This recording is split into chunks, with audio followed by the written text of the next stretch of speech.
तो आज हम शुरू करने वाले हैं मेथड क्या होता है। तो मेथड बेसिकली एक ब्लॉक ऑफ कोड है, ठीक है।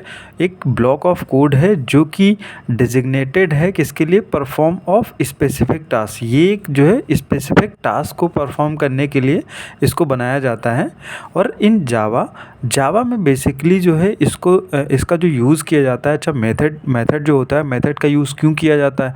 तो मेथड का बेसिकली यूज़ इसलिए किया जाता है कि इससे हम कोड जो बार बार हमें लिखना पड़ता है उसको हम रीयूज़ कर सकें, उसको जो है हम रीयूज़ कर लें, ताकि हमको बार बार लिखना ना पड़े उतना सारा कोड, और ये मेमोरी भी मैनेजमेंट हो सके, ठीक है। We can't declare a method inside any local context like inside another method और इनसाइड एनी ब्लॉक। यानी कि जो मेथड होता है या तो उसको हम क्लास के अंदर लिख सकते हैं, मेन क्लास के अंदर लिख सकते हैं, उसको हम किसी भी लोकल मेथड के अंदर नहीं लिख सकते हैं। लोकल मेथड हो गया, ये लोकल ब्लॉक हो गया, उनके अंदर इनको हम नहीं लिख सकते हैं। ये सबसे बड़ा इसका जो रूल है।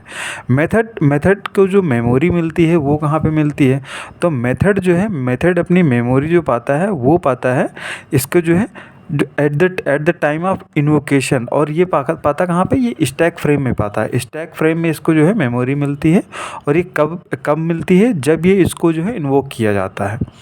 और बेसिकली इसमें होता क्या है कि जो करस्पॉन्डिंग स्टैक फ्रेम होता है, उस जो मेथड रिलीज होता है वो automatically only after the method has been executed. जब मेथड जो है एग्जीक्यूट हो जाएगा, जब मेथड को हम एग्जीक्यूट यानी कि इन्वोक कर लेंगे, तभी इसमें जो है मैं इसको जो है स्टैक फ्रेम में जो है स्टैक फ्रेम से रिलीज़ होगा ऑटोमेटिकली।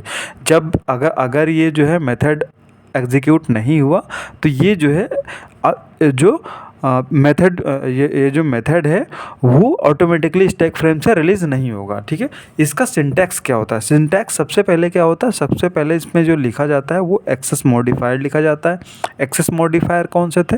जैसे कि पब्लिक प्रोटेक्टेड, प्राइवेट, और ये सारे जो है एक्सेस मॉडिफायर थे।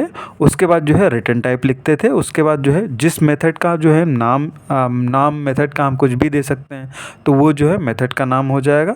उसके बाद लिस्ट ऑफ पैरामीटर, और उसके अंदर जो है हम स्टेटमेंट को लिखते थे, ठीक है। तो ये सारी चीज़ें जो है ये सारी चीज़ें इस मेथड के अंदर आती हैं।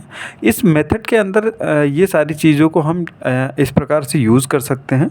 उसी में एक और छोटी सी आप इन्फॉर्मेशन आप ले सकते हैं कि एक्सेस मॉडिफायर क्या होता है। क्योंकि जैसे कि एक्सेस मॉडिफायर ये रहा ना ऊपर, कि एक्सेस मॉडिफायर आखिर होता क्या है। तो एक्सेस मॉडिफायर का बेसिकली यूज़ जो है, एक्सेस मॉडिफायर का यूज़ जो है बेसिकली स्कोप को सेट करने के लिए, मेथड के स्कोप को सेट करने के लिए एक्सेस मॉडिफायर का यूज़ किया जाता है। It means using access modifier we define from where we can invoke और call the method and from where we can't invoke it. यानी कि ये जो एक्सेस मॉडिफायर का यूज़ करते हैं, इसका जो है स्कोप सेट करने के लिए यूज़ किया जाता है। और इसमें जो है चेक किया जाता है कि हम इसलिए किया जाता है कि हम कहाँ से मेथड को इन्वोक कर सकते हैं, कहाँ से नहीं कर सकते हैं।